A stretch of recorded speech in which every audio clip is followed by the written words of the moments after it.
अभी बाल अवस्था है, राजी राजी नहीं मानते तो चोरी करके मानेंगे। सबके घरन से जब हम गौरस चोरी कर लेंगे तो फिर कंस को कहा देना पड़ेगा, कछु भी नहीं। कंस तो कह देंगे भैया चोरी है रही है हमारे यहाँ, चोर को ढूंढो, और चोर हमको ढूंढ ही ना पावेगो, कंस हमको ढूंढ ही ना पावेगो, तो हम चोरी करेंगे। सब ग्वाल बालन को ठाकुर जी ने सिखा पढ़ा दिया और ठाकुर जी ने चोरी करना प्रारंभ किया। सबसे पहले ठाकुर जी ने चोरी अपने घर में करी। यशोदा मैया ने वहां ठाकुर जी पकड़ लिए। तो ठाकुर जी बोले अपने घर में तो मिशन फेल भयो, अब गोपीन के घर में जानो शुरू करो। ठाकुर जी ने अपनी रजिस्टर्ड एक संस्था बना ली, बाल गोपाल चौर प्रचार प्रसार मंडल, और उसके अधिपति, उसके प्रेसिडेंट बने 3.5 वर्षीय श्री कृष्ण। जैसे ही कोई बालक ब्रजमंडल में जन्म लेता है, तो जैसे बालक जन्म लेता है तो रिश्तेदार नातेदार आते हैं, उसके बाद फिर आशीष देने वाली एक प्रजाति के लोग भी आते हैं, सब घरों में आते हैं। और जब सब चले जाते हैं तब बाल गोपाल चौर प्रचार प्रसार मंडल आता है, और वो मंडल आकर के साथ में गौरज लेकर के आते हैं ठाकुर जी, गौ के खुर की रज, और उस रज से उस बालक का तिलक कर देते हैं। तिलक का करें, बोले 3 साल और इंतजार है, फिर ये हमारी मंडली में जे भी आ जाएगा, जे भी हमारी तरह चोर बनेगा। उसका जन्म लेते ही उसका रजिस्ट्रेशन कर जाते हैं ठाकुर जी। बड़ी अद्भुत लीला है ब्रज की। आहा, ठाकुर जी दूसरे इनके घरन में जाके चोरी करने लगे। ऐसा ऊधम ऐसा उत्पात पूरे गोकुल में, महाराज नाक में दम है गयो। सब गोपी परेशान है गई, सास नजर डांट रही हैं, पति डांट रहे हैं, अरे कंस काउदना हमारे यहां सैनिक भेज के मरवा देगो, हमारे यहां से इतने दिन से मक्खन नहीं गयो है। गोपियां सब चिंतित भी होती हैं, लेकिन सबको अच्छा भी लगता है, कन्हैया आके चोरी करते हैं। तभी उन गोपियों में एक गोपी थी, उसका नाम था प्रभावती। प्रभावती गोपी एक दिन सब गोपियों से बैठ करके चर्चा, सब गोपियां कह रही थी मेरे घर की तो ऐसे कर गो, मेरे यहां तो ऐसी मटकी फोड़ गयो, मेरे यहां ऐसा माखन चुरा गयो। प्रभावती व्यंग में हंसने लगी, हंस करके बोली आज तक मेरे यहां दृष्टि भी नहीं डाली उस कन्हैया ने। अरे तेरो घर कैसे बच गयो? बोले अरे कन्हैया को अपने प्राण प्यारे होंगे तो मेरे घर के आसपास भी नहीं आवेगो,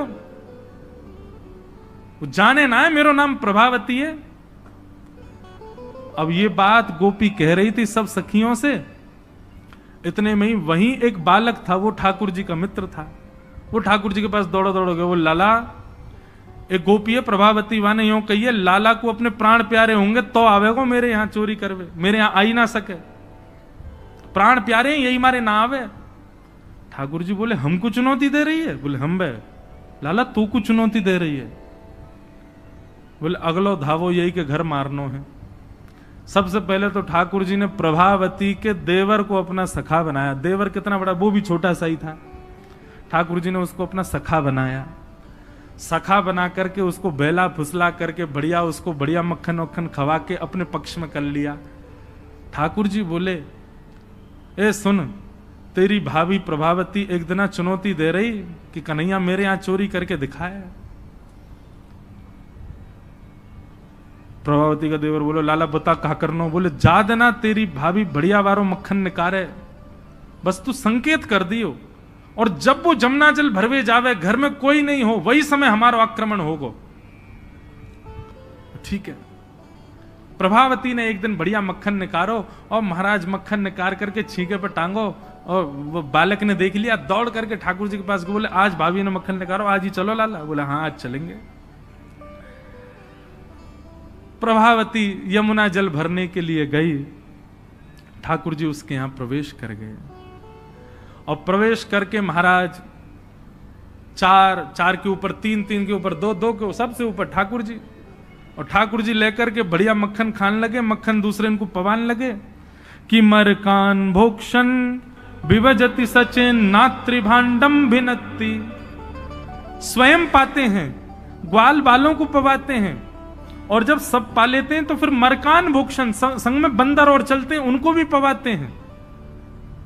लेकिन प्रभावती के यहां इतना मक्खन था, ठाकुर जी का भी पेट भर गया, ग्वाल वालों का भी भर गया, और सब बंदरों का भी पेट भर गया, लेकिन मक्खन अभी पूरा नहीं हुआ, खत्म नहीं हुआ। ग्वाल बाल बोले लाला मक्खन तो अभी बहुत सारो बच गो। ठाकुर जी बोले ये प्रभावती हमको बड़ी चुनौती दे रही ना, याकू ने मजा तो चका जाए। सो कहा कियो।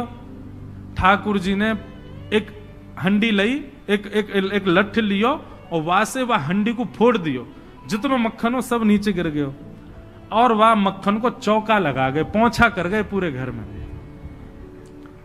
एक एक कोने पे जाकर के मक्खन रह नहीं जाए कहीं भी, और पूरे में बढ़िया चौका लगा करके, और ठाकुर जी अपने ग्वाल बालन के संग अंधेरे में छुप के खड़े है गए। बोले देखियो अब मजो आवेगा, प्रभावती आवेगी। प्रभावती आई, सिर पर दो दो मटकियां बड़ी अचक अचक करके चल रही थी, संभल के चल रही थी। जैसे ही माने द्वार खोलो, और द्वार खोलते ही अपना पाम भीतर धरो, इतने में ही भोपाल शताब्दी की तरह ऐसी रिपटी महाराज, ऐसी रिपटी सर में लगी, कमर में लगी, हाथ पाम बाकी सब एक है गए। और गिरी सो गिरी, यमुना जल मिल गए मक्खन में तो और चीकनो हो गया। अब वो उठ ही नहीं पा रही है, जैसे उठे फिर गिरे, जैसे उठे फिर गिरे। और ठाकुर जी ताली बजा बजा के हंसे, सब ग्वाला के लाला आज तो बड़े मजे आए, आज तो बड़े मजे आए। अरे भाभी कहा कह रही कन्हैया को अपने प्राण प्यारे हमारे ना आवे। अब तो को तेरे प्राण प्यारे होंगे ना तो कभी हमको चुनौती नहीं देगी। और ठाकुर जी भाग गए। प्रभावती महाराज जैसे तैसे रिपट रिपट के बाहर आई और जाके सीधे यशोदा मैया के पास पहुंच गई और जाके बोलने लगी, बोले मैया अपने लाला संभाल ले, नहीं तो काउदना हाथ दिखा दूंगी याकू में। ऐसा उधम मचावे, देख मेरी कोहनी टूट गई, कमर टूट गई, ऐसा उधम मचा के गयो। यशोदा मैया बोली तुम गोपिन पे कछु काम ना है, 24 घंटा मेरे लाला के पीछे पड़ी रहो। काउदना रंगे हाथ पकड़े तो आइयो, नहीं तो कभी मुख मत दिखाइयो अपनो। प्रभावती बड़ी चिंता में है, बोले ठाकुर जी को रंगे हाथ कैसे पकड़ूं। इतने में यानी विचार कियो कि मेरो जो देवर है वो लाला के संग बहुत ज्यादा रहवे, तो यार देवर को पहले अपने पक्ष में करो। ये देवर कभी ठाकुर जी के पक्ष में जा रहा हो, कभी प्रभावती के पक्ष में। प्रभावती ने एक दिन वाकू दिखाते भय मक्खन निकारो। आज तो धोरी गैया को मक्खन है, इतना मधुर मक्खन है, और या से तो आज मैं शाम को बढ़िया रोटी बनाऊंगी, घी बना करके सबको पवाऊंगी, अब बढ़िया मक्खन निकारो। देवर ने देख लिया और जाकर के सीधे पहुंचो लाला के पास, बोले लाला भाभी ने आज धोरी गैया को मक्खन बनाया। ग्वाल बाल सब बोले लाला वहीं चल, बात ना बड़े मजे आए वहां पे, आज फिर चल रहे प्रभावती के यहां। ठाकुर जी बोले चलो। अब प्रभावती ऐसा दिखा करके गई कि वो जमुना जल भरने चली गई है। ठाकुर जी ने देख लिया प्रभावती जमुना जल भरवे गई है, लेकिन जैसे ही ठाकुर जी वाके घर की ओर भागे, प्रभावती दौड़ करके पीछे के द्वार से गई और खिड़की में होके भीतर घर में आ गई और चुपचाप खड़ी हो गई अंधेरे में, हाथ में बड़ा डंडा लेकर के। ठाकुर जी आए, ठाकुर जी ने आकर के जैसे महाराज 4 3 2 1 ऊपर चढ़े, चोरी करना प्रारंभ कियो। ठाकुर जी जब पूर्ण रूपेण व्यस्त हो गए चोरी में, तब प्रभावती अपना डंडा लेकर के निकली। दारी क्यों तुम्हें बताऊं।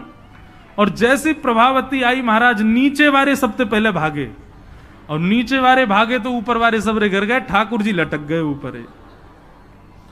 अब बाकी के सब तो वहां से भाज गए, ठाकुर जी रह गए। अब नीचे प्रभावती खड़ी है, आजा लाला तो बताऊं मैं प्राण प्यारे, देख देख देख प्रभावती तू सही ना कर रही है, तू जाने ना है मैं जय जय हूं। बोले तेरी जय जय तो मैं निकारूंगी, नीचे आ पहले तू। जैसे तैसे करके ठाकुर जी नीचे उतरे। प्रभावती बोले देख तुम तो को मुंह पे दया ना आवे, मैं कितनो सीधो साधो भोरो सो प्यारो सो, देख मैं तू वचन दूं आज के बाद नहीं आऊंगा तेरे घर, तू अब कछु मत करे, तू मुंह को मारे मत। बोले ना ना मारूंगी ना लाला, इतना कोमल सो मेरो लाला, वाकू कैसे मार सकूं मैं। ठाकुर जी बोले हाँ जी तो मैं मारी हूं मत। बोले मारूंगी ना तो को पकड़ के यशोदा को दे के आऊंगी आज मैं, वो बतावेगी तो। बोले या तो बढ़िया तो तू मार ले मोह, लेकिन यशोदा मैया के पास मत ले जा, ऐसा मत करे। बोले ना आज तो तू यशोदा ही बतावेगी तो। और ठाकुर जी को हाथ पकड़ करके महाराज प्रभावती पूरे गोकुल में हल्ला करती हुई जा रही है, और घूंघट करके घूंघट पकड़ रखो, एक हाथ से दूसरे हाथ से ठाकुर जी पकड़ रखे और सबरे गोकुल में हल्ला। देख लो रे सबरे गोकुल वासियों, जे नंद जी को लाला, यशोदा मैया को छोरा, ये घर घर जाके चोरी करे। यशोदा मैया कह रही रंगे हाथ पकड़ो तो बताइयो, आज पकड़ लियो या को ठिकाने लगाऊंगी मैं। ठाकुर जी बोले ये तो भैया बड़ी निंदा है रही हमारी।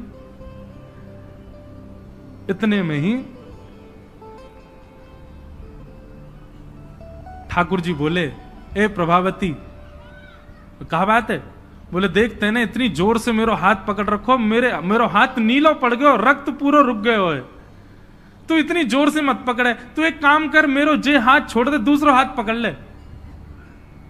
प्रभावती बोले नहीं तू भाग जाएगा, तेरी सौगंध खा के कह रहा हूं मैं नहीं भागूंगा, तू मेरो एक हाथ छोड़, दूसरा पकड़ ले।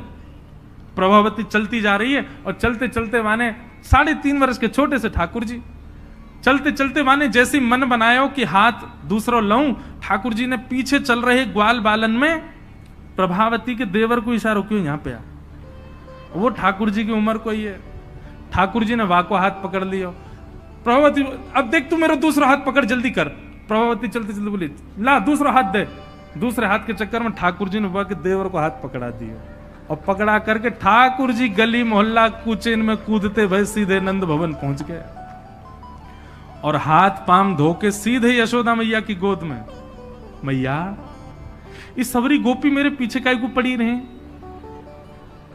अरे मेरो लाला बड़ो मलूक है, हमारे पीछे पड़ी रहे। मैया रोज कोई गोपी आ जाए, मुंह को तो लगे आज भी कोई गोपी आवेगी तो उसे शिकायत करवे। मैया बोली आंधेदारी के मैं बताऊंगी। हाँ मैया तू मुंह को अपना दूध पिला दे। और ठाकुर जी तो इतने लाड़ प्यार में आ गए, मैया गोद में बैठ के दूध पीने लगे। इतने में ही प्रभावती आई। देख यशोदा मैया, तू कह रही कि अपने लाला को रंगे हाथ पकड़ के लाइयो, आज देख तेरा लाला पकड़ के लाई हूं मैं। ठाकुर जी बोले देख ले मैया, मैं तो कह रहा हूं ना कोई गोपी आ रही हो, आ गई। मैया तू एक काम कर दे। बोले कहा, मैं तू और बाबा हम तीनों कहीं और ही चले जाएं, ये गोपी हमको जीन ना दे रही है। इनको यूं लगे कि तेरो लाला इतना सुंदर काहे को है, ये चिढ़ के मारे आ जाए रोज। मैया बोली लाला तू पीछे खड़ो रहे यार, गोपी तो मैं देख के आऊं। मैया नीचे गई। कहा बात है, क्यों चिल्ला रही है? घूंघट में देख तेरो लाला आज रंगे हाथ पकड़ो। मैंने तो याकू कुछ नहीं कही है, लेकिन तेरे हवाले छोड़ के जा रही हूं। मैया यार सबक सिखाइयो आज। मैया बोली कौन है? बोले तेरो लाला। बोले देख तो सही कौन है। प्रभावती ने घूंघट उठा के देखो तो वही के देवर को हाथ। प्रभावती बंदर तू कहां से आया? भाज गयो। अब तो यशोदा मैया ने खूब सुनाई। बोले नहीं नहीं मैया, मैंने तुम्हारे लाला ही पकड़ो। बोले तू झूठ बोले, मेरो लाला तो अभी दूध पी रहा मेरी गोदी में बैठ के। कन्हैया। इतने में ठाकुर जी आए भी तो। हाँ मैया कहा कर रहे हो तू? मैया मैं तो तेरी गोद में बैठो दूध पी रहा। मैया ये सबरी गोपी मेरे पीछे पड़ी रहे, मैं कहा बताऊं, इन लोगों की तो ऐसी आदत है गई है, और ये प्रभावती तो सबसे ज्यादा। मैया ने खूब डांटी। प्रभावती बोले ये हुआ कैसे? प्रभावती बोले अच्छा मैया क्षमा कर दो, मैं जाऊं। प्रभावती चली गई। ठाकुर जी बोले मैया मैं 2 मिनट में आऊं, अभी ने सखांत में ले आऊं। जैसे ही प्रभावती ने एक दूर पहुंची सो ठाकुर जी आए आगे से और प्रभावती के आगे आगे खड़े गए। तो कहो जी कैसी रही आज? प्रभावती बोली तेने ही कियो कैसे? बोले मैंने कैसे कियो वो मत पूछे, लेकिन मैं तू को चुनौती देवे आया हूं। आज तेने मेरो हाथ पकड़ो तो मैंने अपनो हाथ देवर में बदल दियो। कल को अगर तेने मुझे पकड़ो तो तेरो हाथ मेरो हाथ खसम में बदल जाएगा, देवर से तेरे पति को हाथ आ जाएगा हाथ में। तू जाने ना नंद जी को लाला हूं मैं। प्रभावती इतनी लज्जा की हो गई कि फिर वो कितने दिन तक बाहर नहीं आई अपने कक्ष से, भवन से।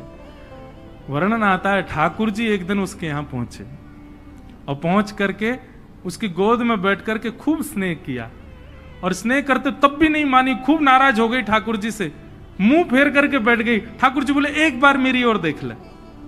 प्रभावती बोली नहीं देखूंगी। बोले बस एक बार देख ले, फिर जीवन भर मत देखियो। जैसी प्रभावती ने ठाकुर जी की ओर देखा, शंख चक्र गदा पद्म धारण करके चतुर्भुज रूप में ठाकुर जी ने उसको दर्शन दिए। बोलो भक्त वत्सल भगवान की। ऐसी ठाकुर जी की मधुर लीला वृंदावन में चल रही है। ऐसी अनेक लीलाएं हैं व्रज की, उनको ठाकुर जी संपादित कर रहे हैं। एक दिन मैया ने ठाकुर जी को ऊखल से बांध दिया, ऊखल से बांध करके मैया चली गई। ठाकुर जी ने ऊखल में बंधे भये ही वृक्षन के बीच से निकले, स्पर्श करती दोनों वृक्ष टूट गए। कुबेर के पुत्र नलकुवर मणिग्रीव प्रकट हो गए, दोनों ने भगवान की स्तुति गाई। ठाकुर जी ने दोनों को क्षमा किया।